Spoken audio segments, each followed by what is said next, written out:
ሰላም ለእናንተ ይሁን ውድ የኤልሻዳይ ቴሌቪዥን ተከታታዮቻችን። ይህ በኮልፌ ቃለ ሕይወት ቤተክርስቲያንና በኤልሻዳይ ቴሌቪዥን የሚተላለፍላችሁ የሰኞ የአንድ ሰዓቱ ፕሮግራማችን ነው። በዚህ ፕሮግራም በተከታታይ የትምህርት ጊዜዎችን እያዘጋጀን ወደ እናንተ እንዲቀርብ አስፈላጊውን ሁሉ እናደርጋለን። በእነዚህ ሁሉ የትምህርት ጊዜያቶች ውስጥ ባሳለፍናቸው ጊዜያቶች በርካታ ትምህርቶችን እንዳገኛችሁና ለሕይወታችን በሚጠቅም መልኩ እንደተካፈላችሁ ሙሉ እምነት አለን። ከዚህ በመቀጠል ደግሞ እንዲሁ ከእኔ ጋራ አብረን ይህንን የትምህርት ጊዜ ለጥቂት ሳምንታት አብረን የምናሳልፍ ይሆናል።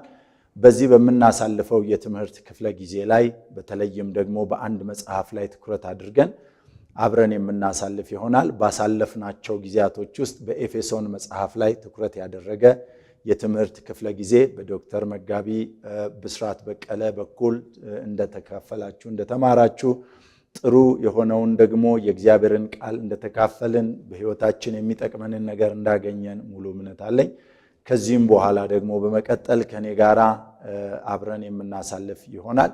እኔ መጋቢ ሚሊዮን ባላለሁኝ በዚህ በኮልፌ ቃለ ሕይወት ቤተክርስቲያን ላይ በመጋቢነት አገለግላለሁ። እንግዲህ በሚቀሩት ዘመናችን ኢየሱስ ክርስቶስ በዚህ ምድር ላይ ከሰጠን ትልቁ አደራና ኃላፊነት አንዱ ኢየሱስ ክርስቶስን እንደ ግል አዳኛችን አድርገን ከተቀበልንበት ጊዜ በኋላ ደቀ መዝሙር ሆነን ለመከተል በምናደርገው ጉዞ ላይ የደቀ መዝሙርነትን ትምህርቶች በተለይም ደግሞ ርዕሳዊ በሆኑ ክፍሎችና እንደዚሁም ደግሞ መጽሐፍ ቅዱሳዊ በሆኑ ክፍሎች ላይ የመማር ጊዜ እድል ይሰጠናል።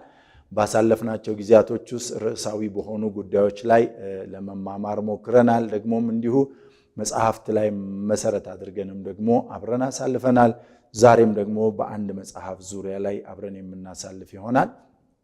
ዛሬ ከኔ ጋር አብረን የምናሳልፍበት መጽሐፍ በፊልጵስዩስ መጽሐፍ ላይ የሚያተኩር ይሆናል። እንደሚታወቀው የፊልጵስዩስ መጽሐፍ ሐዋርያው ቅዱስ ጳውሎስ ከጻፋቸው መጽሐፎች መካከል በተለይም ደግሞ ከኤፌሶን መጽሐፍ ቀጥሎ የምናገኘው መጽሐፍ ስለሆነ በዚህ መጽሐፍ ላይ ትኩረት ያደረገ ጊዜ ይኖረናል። በሚኖረን ጊዜ ደግሞ የምናደርጋቸውን የትምህርት ጊዜያቶች አብረን እንድንከፋፈል ስናደርግ ሐሳባችሁን፣ አስተያየታችሁን እንደዚሁም ደግሞ ይሄ ቢጨመር ይሄ ቢቀነስ መልካም ይሆናል፣ እንዲህ ቢባል እንዲያ ባይባል የሚለውንም ሐሳብ በታላቅ ትህትና ለመቀበል ፈቃደኞች መሆናችንን በዚህ አጋጣሚ ማሳወቅ እፈልጋለሁ።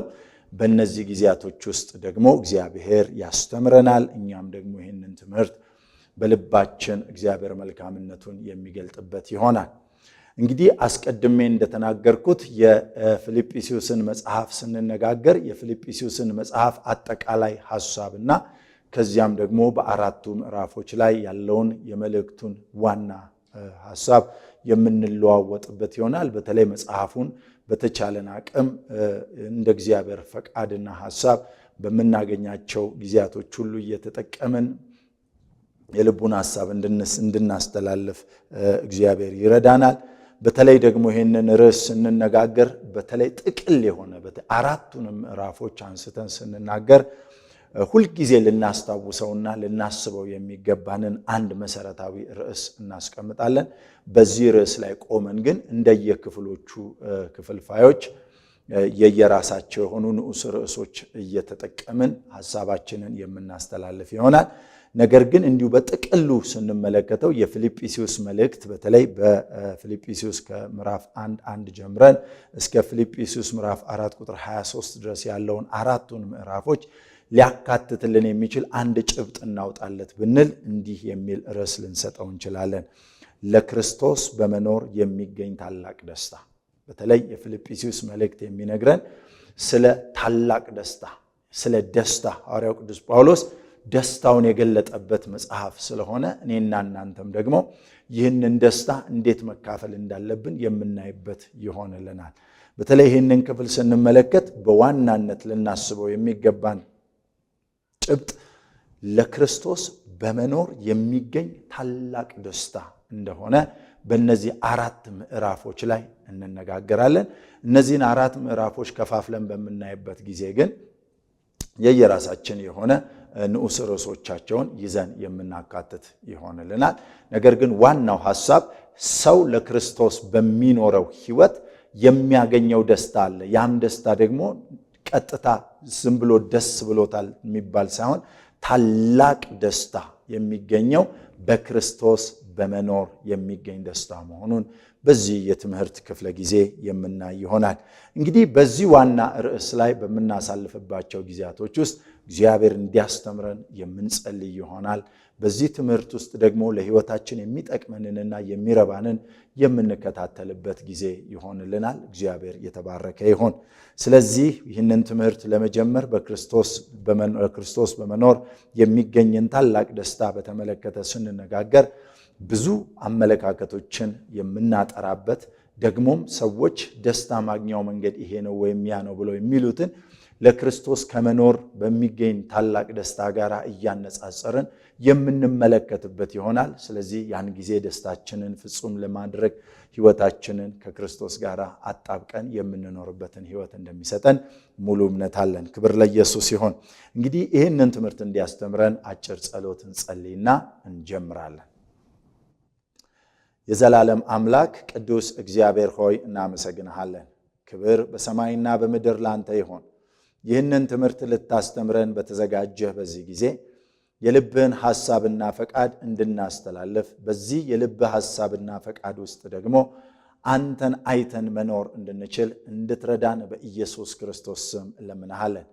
እኔም ባሪያህ በፍጹም ግልጥነት መናገር የምችልበትን አፍና ጥበብ ደግሞም ለዚህ ለከበሩ ቅዱሳን ይህንን የቴሌቪዥን ፕሮግራም ለሚከታተሉ ወንድሞቼና እህቶቼ በልዩ ልዩ ስፍራ ለሚገኙ በአገር ውስጥ ይሁን ከሀገር ውጭ ላሉ ወንድሞቻችንና እህቶቻችን ሁሉ እግዚአብሔር ሆይ ለልባቸው እንድትናገር እንደ ሊዲያ ልባችንን ከፍተን እንድታስታጥቀን ደግሞም እንዴት መቀጠል እንዳለብን ለክርስቶስ በምንኖረው ሕይወት ውስጥ የምንካፈለውን ታላቅ ደስታ ማየት እንድንችል ደግሞም እንዴት መኖር እንዳለብን እንድናይ አይኖቻችንን እንድትከፍት በኢየሱስ ክርስቶስ ስም እለምንሃለሁ። ሁሉ ለስምህ ክብር ይሁን። በዚህ የትምህርት ክፍለ ጊዜ ውስጥ ባሪያዎችህን በነገር ሁሉ እንድትረዳን በኢየሱስ ስም ጸለይኩ። ስለሰጠህን መልካም ጊዜ እናመሰግንሃለን። በጌታችንና በመድኃኒታችን በኢየሱስ ክርስቶስ ስም ጸልየናል። አሜን። ክብር ለአምላካችን ለእግዚአብሔር ይሁን። እንግዲህ ይህንን ትምህርት ያዘጋጀሁት በጣም የተወደዱ የሥነ መለኮት መምህር ከሆኑ ከወንድማችን ከቲሞቴዎስ መጽሐፍ ላይ ያገኘሁትን ሙሉ ሐሳብ ነው በዋናነት በዚህ ክፍል ላይ የምናገረው።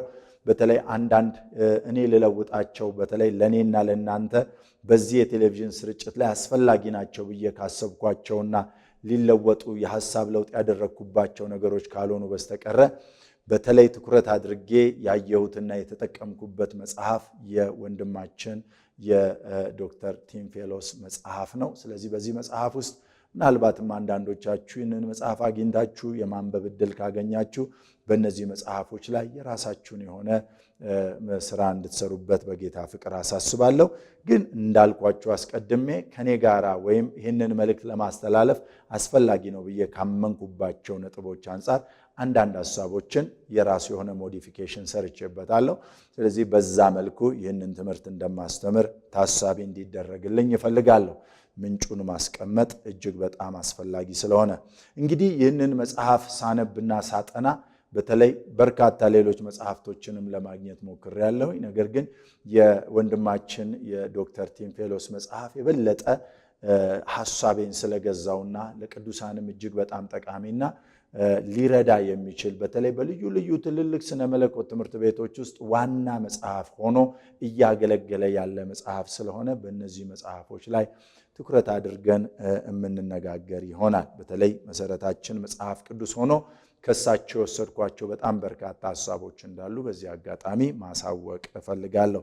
እንግዲህ በዚህ የፊልጵስዩስን መልእክት ስንመለከት አስቀድመን ወደ ዝርዝር ሐሳቡ ከመሄዳችን በፊት ጥቅል የሆነውን ነገር በፊልጵስዩስ መጽሐፍ ላይ አንዳንድ መሰረታዊ ሐሳቦችን ማንሳታችን በጣም ጠቃሚ ነው የሚሆነው። የመጽሐፉን መግቢያ ሐሳብ ማንሳት እጅግ በጣም ጠቃሚ ነው። ለምን ብንል አንድን ነገር መነሻውን ካላገኘን መድረሻውን ለማየት ስለሚቸግረን ያንን ለማድረግ አስቀድመን በመግቢያው ሐሳብ ላይ እንነጋገር።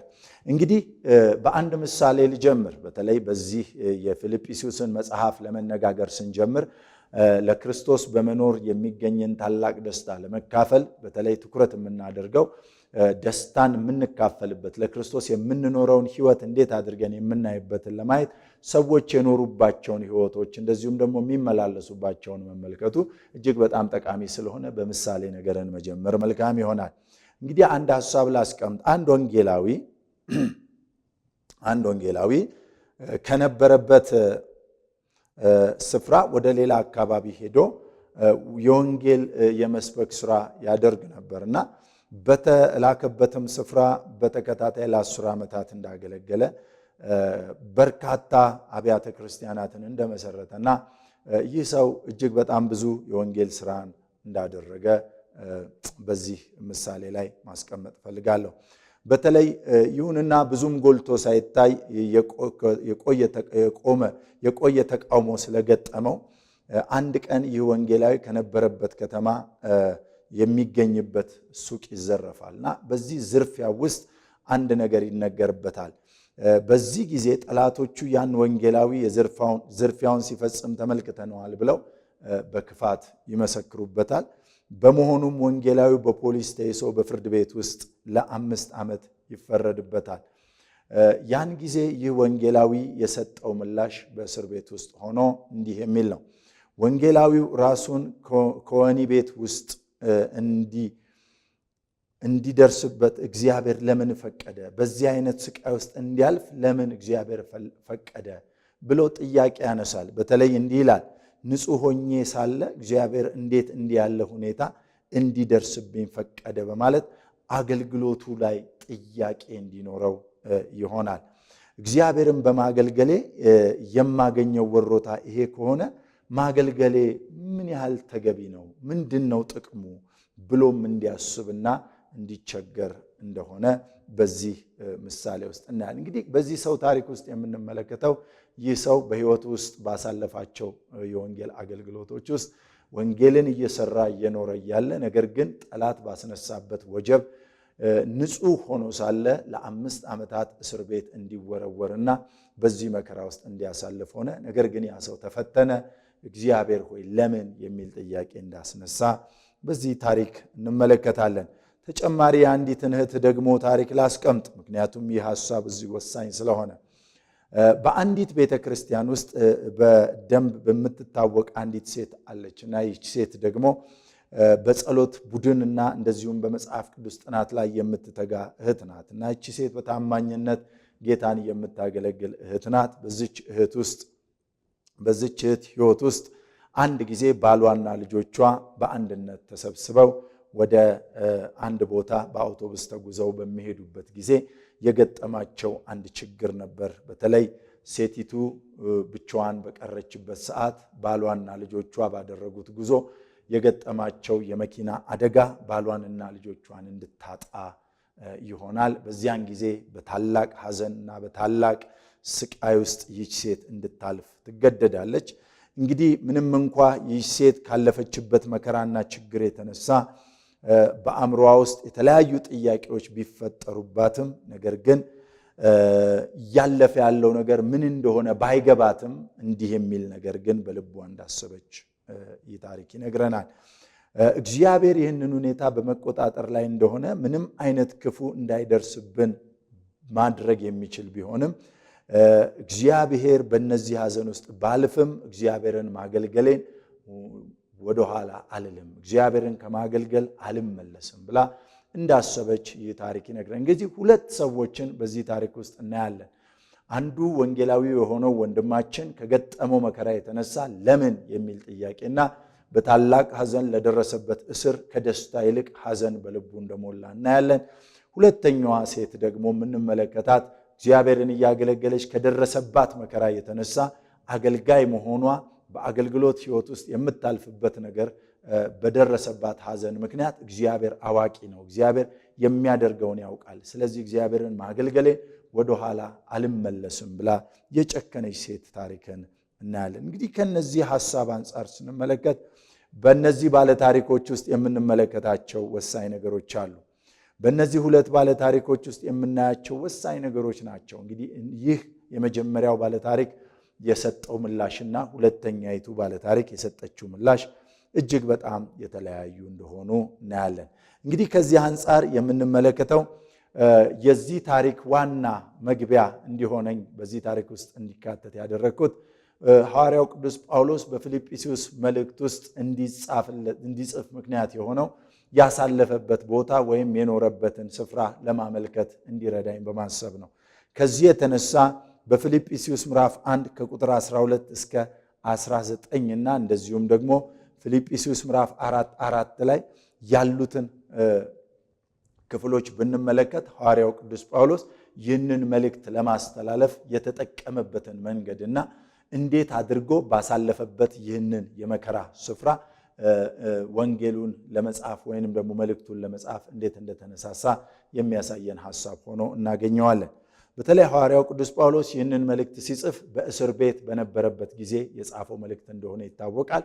እስር ቤት የገባበት ዋናው ምክንያት ደግሞ ወንጀል ሰርቶ ወይም ደግሞ ጥፋት ፈጽሞ ሳይሆን ከወንጌል የተነሳ በደረሰበት መከራና ችግር ምክንያት በሮም እስር ቤት ውስጥ በነበረበት ጊዜ በተለይም የእስር ቤት መልእክታት ተብለው የሚታወቁትን የኤፌሶንን፣ የፊልጵስዩን፣ የቆላሲያስንና የፊሊሞናን መልእክት እንደጻፈ ይታወቃል። ከነዚህ ውስጥ በእስር ባሳለፈባቸው የ2 ዓመት የእስር ዘመን ውስጥ የነበሩትን ጊዜያቶች ለማስታወስ እንዲረዳ ነው። በእነዚህ 2 ባለታሪኮች ውስጥም እንደዚሁ በመከራ ውስጥ እንዴት አድርገን ደስታችንን ከአምላካችን ጋር ጌታን በማገልገል በክርስቶስ በመኖር እንዴት መግለጥ እንዳለብን የሚያሳይ እንዲሆንልን ለማሳየት ጥረት እያደረኩ ያለሁት። እንግዲህ ከዚህ አንፃር ሐዋርያው ቅዱስ ጳውሎስ በፊልጵስዩስ ምዕራፍ 1 ከቁጥር 12 ጀምረን ስንመለከት ይህንን እንዲህ እናያለን። ሐዋርያው ቅዱስ ጳውሎስ በዚህ መልእክት ውስጥ ሲናገር እንደዚህ ይላል: ነገር ግን ወንድሞች ሆይ ይህ የደረሰብኝ በእውነት ወንጌልን ለማስፋፋት እንደሆነ ታውቁ ዘንድ እወዳለሁ ይላል። በቁጥር 12 ላይ ሐዋርያው ጳውሎስ ለእስር መዳረጌ ምክንያቱ ወንጌልን ለማስፋፋት በመሄዴ ነው፣ ወንጀል በፈጸምኩበት ጉዳይ አይደለም እያለ የሚናገርበትን ሐሳብ እናገኛለን። ስለዚህም እስራቴ ስለ ክርስቶስ እንዲሆን በንጉሥ ዘበኞች ሁሉና በሌሎች ሁሉ ዘንድ ተገልጧልና ብሎ ይናገራል። በተለይ ቁጥር 13 ላይ ሲናገር ይህ እስራቴ ይታወቃል፣ ግልጥ ነው፣ ለሁሉ ሰው የተገለጠ ነው ብሎ ይናገራል። ቁጥር 14 እንዲህ ይላል: ጌታም ካሉቱ ከወንድሞቼ ከሚበዙቱ ስለ እስራቴ አምነው የእግዚአብሔርን ቃል እንዲናገሩ ያለ ፍርሃት ከፊት ይልቅ ይደፍራሉና ብሎ አለ። ቁጥር 15 አንዳንዶች ከቅንዓትና ከክርክር እንኳ ሌሎች ግን ከበጎ ፈቃድ የተነሳ ክርስቶስን ይሰብካሉ። ቁጥር 16 እነዚህም ወንጌልን መመከቻ ለማድረግ እንደተሾምኩ አውቀው በፍቅር ይሰብካሉ። ነገር ግን በእስራቴ ላይ መከራን ሊያመጡብኝ መስሏቸው ለወገናቸው የሚጠቅምን ፈልገው በቅን ሐሳብ ሳይሆን ክርስቶስን ያወራሉ ብሎ ይናገራል። እንግዲህ ሐዋርያው ቅዱስ ጳውሎስ ስለታሰረበት እስራት፣ ስለገጠመው ችግር በዛ ባለበት እስር ቤት ውስጥ በእስረኞች አለቃ ዘንድ እንኳን የታወቀና የተገለጠ እንደሆነ ይህንን ታሪክ ካስረዳ በኋላ 2 ወሳኝ ነገሮችን ይናገራል። በዚህ ምክንያት እንዲህ ብሎ ይላል: ሰዎች እኔን ምክንያት አድርገው እኔን መነሻ አድርገው ወንጌልን ይሰብካሉ አለ። አንዳንዶች እኔን ለማገዝ እኔን ለማበረታታት የሰበኩት ወንጌል የጸና እንደሆነ የማይቋረጥ እንደሆነ በመከራም ውስጥ ቢሆን የሚቀጥል ወንጌል መሆኑን ለማሳየት ሲሉ በመልካምና በቅን ልብ ይሰብካሉዋል። አንዳንዶች ደግሞ በእኔ ላይ መከራ ሊጨምሩብኝ አለ፣ መከራ ሊያበዙብኝ ስለ ወገኖቻቸው ለወገኔ ይጠቅማል በማለት ይህንን ወንጌል በመስበክ በእኔ ላይ እስሩን ሊያጠብቁ በተለይ ፍርዱን ሊያጸኑ የሚሰብኩ ሰዎች አሉ አለ። ግን ጳውሎስ በጣም የሚደንቀው ነገር እዚህ ጋር የሚናገረው ነገር ነው። ምን አለ አለ ቢሆንም በሁሉ ጎዳና በማመካኛም ቢሆን ወይንም በቅንነት ቢሆን ክርስቶስ ይሰበካል፣ ስለዚህም ደስ ብሎኛል አለ። ክብር ለአምላካችን ለእግዚአብሔር ይሁን። እንግዲህ በጣም የሚደንቀው ነገር ሐዋርያው ቅዱስ ጳውሎስ ከመነሻው ጀምሮ እንኳን ሄደን ስንመለከተው ለክርስቶስ በኖረው ሕይወት ውስጥ ለክርስቶስ መኖር የታላቅ ደስታ ምንጭ እንደሆነ ከመግቢያው እንኳን አንስቶ የሚጀምረው እንደሆነ በዚህ ክፍል እናያለን። ስለዚህ ወደፊትም አለ ደግሞም ደስ ይለኛል፣ ይህንንም በጸሎታችሁ ኢየሱስ ክርስቶስን በመንፈስ መሰጠት ለመዳኔ እንዲሆንልኝ አውቃለሁና ብሎ ይናገራል። ሐዋርያው ቅዱስ ጳውሎስ ከሚያስደንቀው ከዚህ መልእክት ውስጥ የምንመለከተው ይህንን ወሳኝ ነገር ነው። እስር ቤት ውስጥ ነኝ። አዎ እየደረሰብኝ ያለ መከራ አለ። አንደኛ የእስር ቤቱ መከራ አለ። የእስር ቤቱ መከራ ሳያንሰኝ ደግሞ እንደገና ሌላ መከራ ሊጨምሩብኝ ወንጌልን የሚሰብኩ ሰዎች አሉ ይላል። ይሄ ሁሉ እየሆነ እያለ እንኳን እደነቃለሁ አለ። የኔ የልብ ሐሳብና መሻት የክርስቶስ ወንጌል በአንድም ይሁን በሌላ መንገድ ሲሰበክ ማየት እንጂ ለሚደርስብኝ መከራ አይደለም ይላል። ይሄ ደግሞ ምንድነው ብለን ስንጠይቀው የሚመልስልን መልስ እንዲህ ነው። ለክርስቶስ በመኖር የሚገኝ ታላቅ ደስታ አለ። ይሄ ገብቶኛል። ስለዚህ በዚህ መረዳት ውስጥ ስለምመላለስ የማልፍበት የትኛውም አይነት መከራና ችግር በሕይወቴ ላይ ምንም ሌላ ነገር ሊጨምር አይችልም። ሁልጊዜም እርሱን ደስ እያሰኘው እንድኖር ግን የሚረዳኝ ነው እያለ የሚናገርበትን ክፍል እናስተውላለን። ከዚህ የተነሳ ለፊልጵስዩስ አማኞችም በአራተኛው ምዕራፍ ላይ እንዲህ ብሎ በቁጥር 4 ይመሰክርላቸዋል፣ ይጽፍላቸዋል፣ ያመለክታቸዋል። ሐዋርያው ቅዱስ ጳውሎስ በዚህ ክፍል ውስጥ እንዲህ ይላቸዋል፣ ሁልጊዜ በጌታ ደስ ይበላችሁ፣ ደግሜም እላለሁ ደስ ይበላችሁ። የደስታችሁ ምንጭና የደስታችሁ መሰረት ሊሆን የሚገባው ለክርስቶስ በመኖር የሚገኝ ደስታ ነው መሆን ያለበት እንጂ በሁኔታዎችና በሚሆንላችሁ ነገር ላይ መሆን የለበትም። በተደረገላችሁም ሆነ በተደረገባችሁ ነገር ላይ መሆን የለበትም። ደስታችሁ ሊሆን የሚገባው በክርስቶስ ላይ መሆን አለበት እያለ የሚመክርበትን መልእክት በዚህ ክፍል ላይ እንመለከታለን። ወገኖቼ እጅግ በጣም አስደናቂ ትምህርት ነው። ይህ ትምህርት በተለይ በዚህ ሰዓት ላለን ለኔና ለናንተ እጅግ በጣም በርካታ ነገሮችን የሚያስተምረን እንደሆነ ማየት እንችላለን። በተለይ ወንጌልን በአንድም በሌላም መንገድ እያገለገላችሁ ያላችሁ በተለያየ ሀገር ላይ ያላችሁ ወንድሞቻችን አስቀድሜ በምሳሌው ላይ እንደተናገርኩት ያ ወንድም በተለያየ ሀገር ላይ ወንጌል ሲሰብክ ለደረሰበት መከራ የሰጠው ምላሽ ምንም እንኳ ምን ነው ለምን እግዚአብሔር ይሄ ሁሉ ሲደርስብኝ ለምን ዝም አልክ የሚል የሐዘን መልስ ቢሆንም ያቺ ሴት በደረሰባት መከራ ባሏንና ልጆቿን በማጣቷ ምክንያት የደረሰባትን መከራ ጌታን ከማገልገል እንደማይከለክላትና እንደማያስቆማት ያመለከተችን ቢሆንም በሁለቱም መልእክት ውስጥ ግን የደረሰባቸውን መከራ የተጠቀሙበትን መንገድ የሚያሳየን እንደሆነ እንመለከታለን። እንግዲህ ሐዋርያው ቅዱስ ጳውሎስንም በዚህ ክፍል ላይ ስንመለከተው የሚነግረን ይሄንን ነው። ዛሬም እኔና እናንተ ብንሆን ወንጌልን ይዘን ለወንጌል በምናደርገው ሕይወት ለወንጌል በምንኖረው ኑሮ የሚደርሱብን በርካታ ችግሮች ሊኖሩን ይችላሉ። ጳውሎስ ወደ እስር ቤት ነው የተወረወርኩት አለ። እናንተም እንዲሁ አይነት ችግር ሊደርስባችሁ ይችላል። በዓለም ሳላችሁ መከራ አለባችሁ፣ ነገር ግን አይዟችሁ እኔ ዓለምን አሸንፌአለሁ ያለው ጌታ ከኛ ጋር እንደሆነ ስለሚያውቅ ይህንን ነገር በዚህ ልብ እንድንረዳውና በዚህ መንፈስ እንድናውቅለት እየተጋ እንደሆነ እናስተውላለን። ስለዚህ ዛሬ ይህንን መልእክት ስንሰማ የፊልጵስዩስን መግቢያ ሐሳብ ስንመለከት ብዙዎቻችን ይህንን መልእክት በልዩነት እንድናየው በጌታ ፍቅር አሳስባለሁ። ሐዋርያው ቅዱስ ጳውሎስ ደስ ይበላችሁ ነው የሚለው። ለክርስቶስ በመኖር ወደሚገኝ ደስታ ግቡ ነው የሚለው። በመግቢያው ላይ እንኳን ሳይቀር አሁን በዚህ ሰዓት ዋጋ እየከፈላችሁ ያላችሁ ምናልባት በአገር ውስጥ ሊሆን ይችላል፣ ከአገር ውጭ ሊሆን ይችላል። ወንድሞቻችንና እህቶች አይዟችሁ፣ ወንጌል በአንድም ይሁን በሌላ መንገድ ይሰበካል።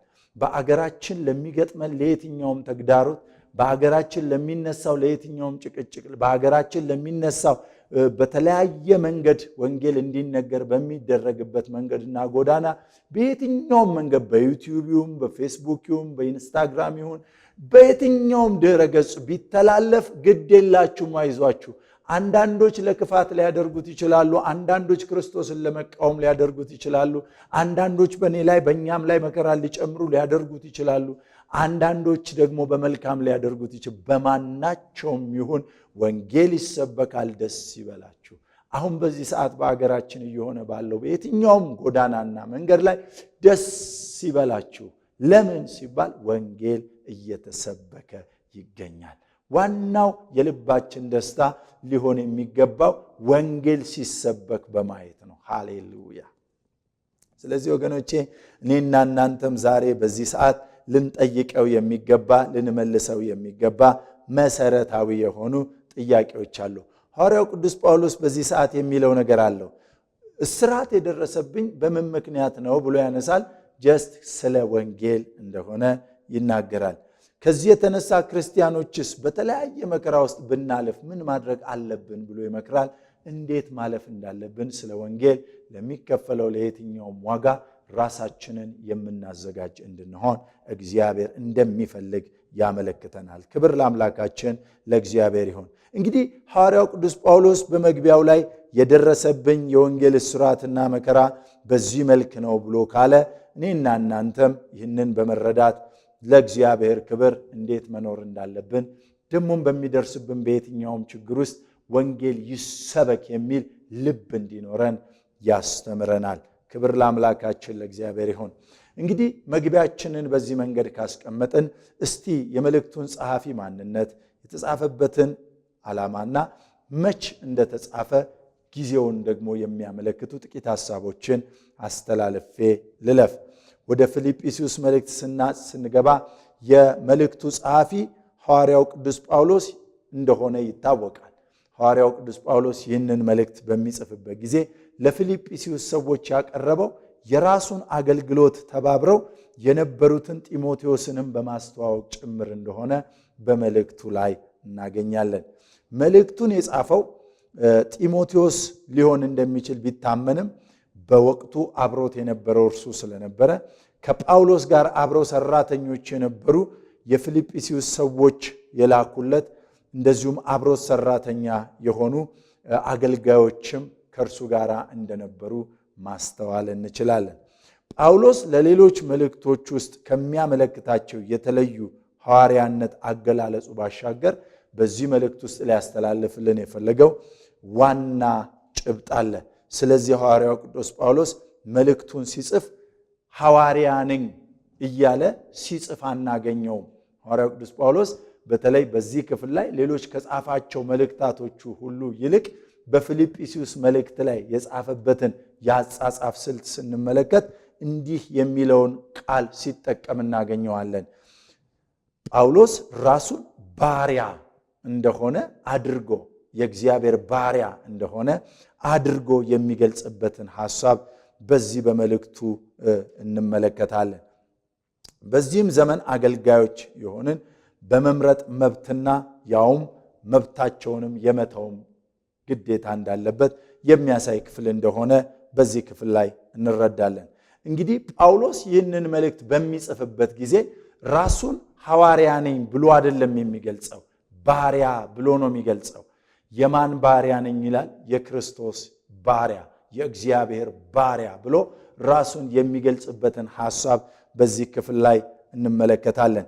ከዚህ አንጻር በተለይ ይህንን የባርነትን አገልግሎት ሲመለከት ጨካኝ እንዲሆን፣ ጠንካራ እንዲሆን፣ ብርቱ እንዲሆንና በዚህ ሕይወት ውስጥ እንዴት መመላለስ እንዳለበት የሚያሳይ እንደሆነ ለመብቱ የሚሟገትና የሚከራከር እንዳልሆነ ለማሳየት የተጠቀመበት ክፍል እንደሆነ እናያለን። እንግዲህ ጳውሎስ በአእምሮ ውስጥ የነበሩትን ሁለቱን የባርነት ሐሳቦች ስንመለከት በተለይ ባሪያ አንደኛ መብት የሌለው መብቱን መጠየቅ የማይችል እንደሆነ፣ ነገር ግን ሁለተኛው ደግሞ በፈቃዱ ራሱን ለባርነት አሳልፎ የሰጠ እንደሆነ የሚያመለክቱ ሐሳቦችን ይዞ የተናገረበት እንደሆነ እናስተውላለን። ከዚህ የተነሳ ሐዋርያው ቅዱስ ጳውሎስ በዚህ ሕይወት ውስጥ ሲመላለስ እንዴት መኖር እንዳለበት፣ እንዴት ደግሞ ሕይወቱን ለሌሎች አሳልፎ በመስጠት የሚኖረውን ሕይወት ያሳየበት ክፍል እንደሆነ እናያለን። ይህ መልእክት የተጻፈው ለማን ነው ብለን ስናነሳ ሐዋርያው ቅዱስ ጳውሎስ ይህንን መልእክት የጻፈው በተለይም ደግሞ ይህ መልእክት ለሚጠየቁ ወሳኝ ጥያቄዎች ምላሽ ለመስጠት የሚደረግ እንደሆነ በዚህ ክፍል እናያለን። በተለይ በሐዋርያት ሥራ ምዕራፍ 16 ከቁጥር 6 እስከ 40 ድረስ ባለው ክፍል ላይ የተጠቀሰ ሐሳብ አለ። ሐዋርያው ጳውሎስ ለፊልጵስዩስ አማኞች ይህንን መልእክት ሲጽፍ በዋናነት ይህንን ወንጌል ለነሱ በሚያደርስበት ጊዜ በፊልጵስዩስ ላሉ አማኞች ይህንን መልእክት በሚጽፍበት ጊዜ ይህንን ወንጌል እንዴት ለነሱ እንዳደረሰ የሚያሳየውንም ሐሳብ ያመለከተ ስለሆነ ነው። በዚህ ክፍል ላይ የምናየው እንደዚህ ነው። በተለይ በሐዋርያት ሥራ ምዕራፍ 16 እንደሚታወቀው ሐዋርያው ቅዱስ ጳውሎስ ይህንን ወንጌል ወስዶ በሚያደርስበት ጊዜ እንዴት ወንጌሉን ለነሱ እንዳደረሰ ደግሞም ወንጌሉን ካደረሰ በኋላ የደረሰበትንና በዚያች ከተማ ላይ የገጠመውን ችግሮች ማዕከል አድርጎ እነዛ ወንጌልን ተቀብለው የቀጠሉት የፊልጵስዩስ አማኞች ወንጌሉን የተቀበሉበትን ጊዜና ደግሞም ወንጌሉን በሕይወታቸው ውስጥ ለማድረግ የከፈሉትን ዋጋ እያስታወሰ የሚያነሳው ክፍል ይሆናል። በተለይ ይህንን የምናገኘው የመልእክቱ ተቀባዮች የሆኑትን አማኞች የምናገኘው በሐዋርያት ሥራ ምዕራፍ 16 ከቁጥር 6 እስከ 40 ድረስ ባለው ክፍል ውስጥ እንደሆነ እናያለን። በእስያ ቃሉን እንዳይናገሩ መንፈስ ቅዱስ ስለከለከላቸው በፍርግያና በገላትያ አገር አለፉ። የሚያስም አንጻር በደረሱ ጊዜ ወደ ቢታንያ ይሄዱ ዘንድ ሞከሩ። የኢየሱስም መንፈስ አልፈቀደላቸው። በሚያስም አጠገብ አልፈው ወደ ጢሮአዳ ወረዱ። ራእይም ለጳውሎስ በሌሊት ታየው። አንድም የመቄዶንያ ሰው ወደ መቄዶንያ ተሻግረህ እርዳን እያለ ቆሞ ሲለምነው ነበር። ራእዩንም ለጳውሎስ በሌሊት ታየው። አንድም የመቄዶንያ ሰው ወደ መቄዶንያ ተሻግረህ እርዳን እያለ ቆሞ ሲለምነው ነበር። ራእዩንም ካየ በኋላ ወዲያው ወደ መቄዶንያ ልንወጣ ፈለግን፣ ወንጌልንም እንሰብክላቸው ዘንድ እግዚአብሔር እንደጠራን መስኖለና። በጢሮአዳም ተነስተን በቀጥታ ወደ ሳሞራቄ በነገውም ወደ ናጶሌ በመርከብም ሄድን። ቅኝ አገር ናት። ከዚያም ወደ ፊልጵስዩስ ደረስን። እርሷም በመቄዶንያ አገር ሆና የወረዳ ዋና ከተማና የቅኝ አገር ናት። በዚያችን ከተማ አንድ ቀን እንቀመጥ ነበር። በሰንበትም ቀን በከተማ በር መውጫ የጸሎት ስፍራ በመሆኑ ስላሰብን ወደ ወንዝ አጠገብ ወጣን። ተቀምጠው ለተሰበሰቡ ሴቶች ተናገርን። ከጢሮአዳም ከተማ የመጣች ቀይ የሐር ሻጭ እግዚአብሔርን የምታመልክ ልድያ የሚሏት አንዲት ሴት ትሰማን ነበረች። ጳውሎስም የሚናገረውን ታደምጥ ዘንድ ጌታ ልቧን ከፈተላት። እርሷም በቤቷ ሰዎች ጋር ተጠመቀች። ከተጠመቀች በኋላ በጌታ የማምን እንደሆን ከፈረዳችሁልኝ ወደ ቤቴ ገብታችሁ ኑሩ ብላ ለመነችን፣ ግድም አለችን። ወደ ጸሎትም ስፍራ ስንሄድ የሟርት መንፈስ የነበረባት የጌቶቿንም እየጠነቆለች ትርፍን የምታመጣ እርሷም ከቤተሰቦቿ ጋር ከተጠመቀች በኋላ ከጌታ በማመን እንደሆን ግድ ካላችሁኝ ወደ ቤቴ ገብታችሁ ኑሩ ብላ ለመነችን፣ ግድም አለችን። ወደ ጸሎትም ስፍራ ስንሄድ የሟርት መንፈስ የነበረባት ለጌቶቿም እየጠነቆለች ብዙ ትርፍ ታመጣ የነበረች አንዲት ገረድ አገኘችን። እርሷም ጳውሎስንና እኛን እየተከተለች የመዳንን መንገድ የሚነግሯችሁ እነዚህን ሰዎች የልዑል አምላክ ባሪያዎች ናቸው ብላ ትጮህ ነበር። ይህንንም እጅግ ቀን አደረገች። ጳውሎስም ግን እጅግ ተቸገረና ዘወር ብሎ መንፈሱን ከእርሷ እንዲወጣ በኢየሱስ ስም አዝሃለሁ አለው። በዚያም ሰዓት ወጣ። ጌቶቿም ትርፋቸው ተስፋ እንደወጣ ባዩ ጊዜ ጳውሎስንና ሲላስን ይዘው ወደ ገበያ ሹማምንት ፊት ጎተቷቸው።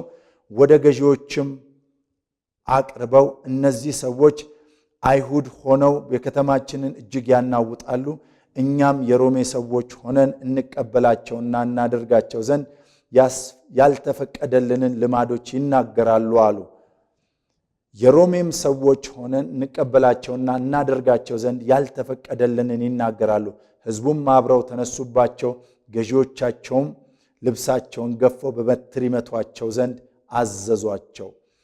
አዘዙ። ብዙ ከደበደቧቸውም በኋላ ወደ ወህኒ ጣሏቸው። በወህኒም ጠባቂው ተጠንቅቆ እንዲጠብቋቸው አዘዙ። እርሱም የዚህን አይነት ትእዛዝ ተቀብሎ በውስጠኛው ወህኒ ጣላቸው። እግራቸውንም በግንድ አጣብቆ ጠረቃቸው። በመንፈቀ ሌሊትም ጳውሎስና ሲላስ እየጸለዩ እግዚአብሔርን በዜማ ያመሰግኑ ነበር። እስረኞችም ያደምጧቸው ነበር። ድንገትም የወህኒው መሠረት እስኪናወጥ ድረስ ታላቅ የምድር መንቀጥቀጥ ሆነ። በዚያን ጊዜ ደጆች ሁሉ ተከፈቱ፣ የሁሉም እስራት ተፈታ። የወህኒውም ጠባቂ ከእንቅልፉ ነቅቶ የወህኒውን ደጆች ተከፍተው ባየ ጊዜ እስረኞቹ ያመለጡ መስሎት ራሱን ይገድል ዘንድ አስቦ ሰይፉን መዘዘ። ጳውሎስ ግን በታላቅ ድምፅ ሁላችን በዚያ አለንና ራስህን ክፉ አታድርግ ብሎ ጮኸ። መብራትንም ለምኖ ወደ ውስጥ ሮጠ።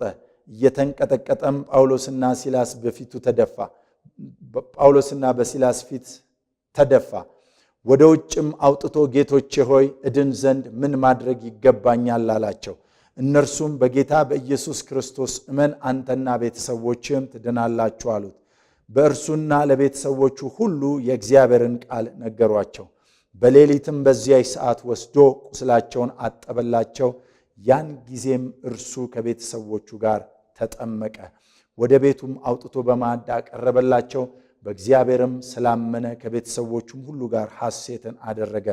በነጋውም ገዢዎቹ ወደ ሰዎቹ ፍቷቸው ብሎ ሎሌዎቹን ላከ።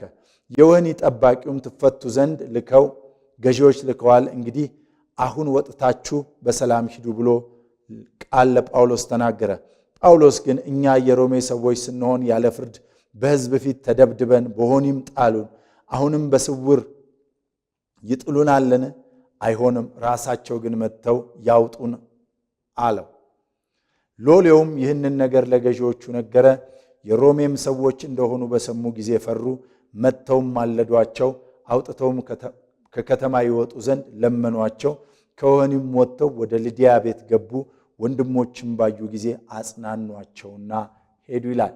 እንግዲህ ይህንን ረጅም መልእክት እንዳነብ ያደረገኝ የመሰረታዊውን በተለይ ሐዋርያው ቅዱስ ጳውሎስ ከሉቃስ ጋር በነበረበት ጊዜ ይህንን መልእክት በሚጽፍበት ሰዓት በሐዋርያት ሥራ ምዕራፍ 16 ላይ ይቺ ቤተክርስቲያን እንዴት እንደተመሰረተችና እንዴት ደግሞ እነዚህ ሰዎች የእግዚአብሔርን ቃል እንዳገኙ ከዚያም ደግሞ በሐዋርያው ጳውሎስ በደረሰባቸው መከራ ምክንያት እንደገና ያ እስር ቤት ውስጥ የነበረው የእስር ቤቱ አለቃ ኃላፊ የሆነው ሰው ከነቤተሰቦቹ እንደዳኑና እንዳመኑ ለማመልከት እንዲረዳን በሚል ያስቀመጥኩት ሐሳብ ነው።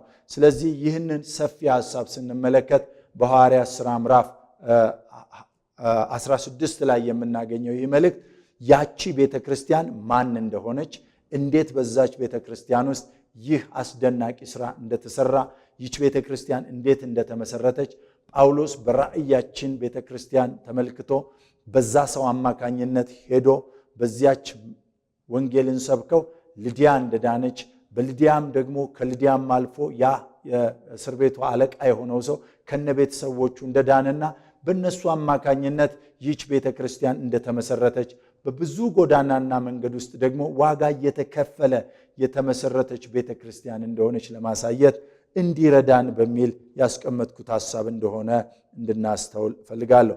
በተለይ በዚህ ክፍል ውስጥ ሁላችንም ስንመለከት ትኩረት ልንሰጠው የሚገባንን ዋና ሐሳብ በዚህ ውስጥ ጳውሎስ አመልክቶናል። ክብር ለአምላካችን ለእግዚአብሔር ይሁን።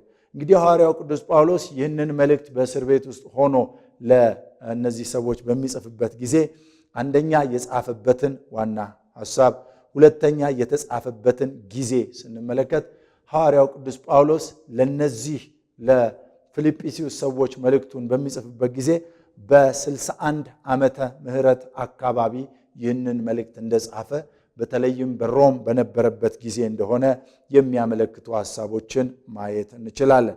ይህንን ሐሳብ ስናይ ሐዋርያው ጳውሎስ ከ2 ዓመታት በኋላ በቅርብ ከእስር ለመውጣት ተስፋ እያደረገ በነበረበት ጊዜ መልእክቱን እንደጻፈና የመጀመሪያውን እስራቱን ተፈቶ ምናልባትም በ61 ዓመተ ምህረት እንደሆነ የሥነ መለኮት ሰዎች ይህንን ሐሳብ ያቀርቡልናል።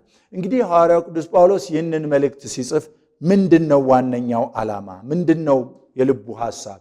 ይህንን መልእክት እንዲጽፍ ያነሳሳው መሰረታዊ ምክንያት ምንድነው ብለን ስንል በዚህ ክፍል ውስጥ የምንመለከታቸው ወሳኝ የሆኑ ጭብጦችን እናያለን። ሐዋርያው ቅዱስ ጳውሎስ ይህንን መልእክት ለመጻፍ ያነሳሳውን ሐሳብ ስንመለከት አንደኛ በፊልጵስዩስ ቤተክርስቲያን በአፍሮዲጡ መታመም ላይ የነበራቸውን ስጋት አስመልክቶ ምላሽ ለመስጠት እንደጻፈላቸው ማየት እንችላለን። እንደሚታወቀው ሐዋርያው ቅዱስ ጳውሎስ ደብዳቤው የመጣለት ደብዳቤውን የላከላቸው በሮም እና በፊልጵስዩስ መካከል በነበረው ግንኙነት እስር ቤት በነበረበት ጊዜ በሰው እጅ እንደላከላቸው ይታወቃል። ስለዚህ በፊልጵስዩስ የነበሩ ክርስቲያኖች ስለ ጳውሎስ መታሰር ከሰሙ በኋላ እጅግ በጣም ይጨነቁና ያስቡ የነበረበት ጊዜ እንደነበረ በፊልጵስዩስ ምዕራፍ 4 ከቁጥር 10 እስከ 18 ድረስ ማየት እንችላለን። እንግዲህ የአፍሮዲጡ መታመም ሐዋርያው ጳውሎስን ለማገዝ እነዚህ ሰዎች መልእክተኛ በላኩበት ጊዜ ጳውሎስ እስር ቤት ሊጠይቀው የሄደው ሰው እዛው እርሱ በነበረበት ቦታ ላይ የታመመ እንደሆነ ሲሰሙ እጅግ ተጨንቀው ስለነበር ያንን ጭንቀታቸውን ለመጋራት ያንን ጭንቀታቸውን ለማሳረፍ ሲል እንደጻፈላቸውም በዚህ ክፍል ውስጥ ማየት እንችላለን። በተለይ እንዲህ ይላል ሐዋርያው ቅዱስ ጳውሎስ፣ ነገር ግን እስከ ካሁንም በኋላ ስለኔ እንደምታስቡ ከጀመራችሁበት እጅግ ደስ ይለኛል። ጌታን ጊዜ አጣችሁ እንጂ ማሰብን ታስቡ ነበር። ይሁንና ስለ ጉድለት አልልም፣ የምኖርበት ኑሮ ይበቃኛል ማለትን ተምሬያለሁ። መዋረድን አውቃለሁ፣ መብዛትንም አውቃለሁ። ከእንግዲህ ለሚኖሩ በነገር ሁሉ መጥገብንና መራብን መብዛትንና መጉደልን ተምሬያለሁ። ኃይልን በሚሰጠኝ በክርስቶስ ሁሉን እችላለሁ። ሆኖም በመከራዬ ከኔ ጋር ስለተካፈላችሁ መልካም አደረጋችሁ። የፊልጵስዩስ ሰዎች ሆይ ወንጌልን በመጀመሪያ ሲመሰከር ከመቄዶንያ በመጣሁ ጊዜ ከእናንተ በቀር ሌላ ቤተ ክርስቲያን በመስጠትና በመቀበል ስሌት ከእኔ ጋር እንዳልተካፈለች እናንተ ደግሞ ታውቃላችሁ። በተሰሎንቄ እንኳን ሳለሁ አንድ ጊዜና ሁለት ጊዜ ያስፈለገኝን ሰዳችሁልኝ ነበርና በስሌታችሁ የሚበዛውን ፍሬያችሁን እንጂ ስጦታውን ፈላጊ አይደለሁም። ነገር ግን ሁሉ አለኝ ይበዛልኝማል። የመዓዛ ሽታ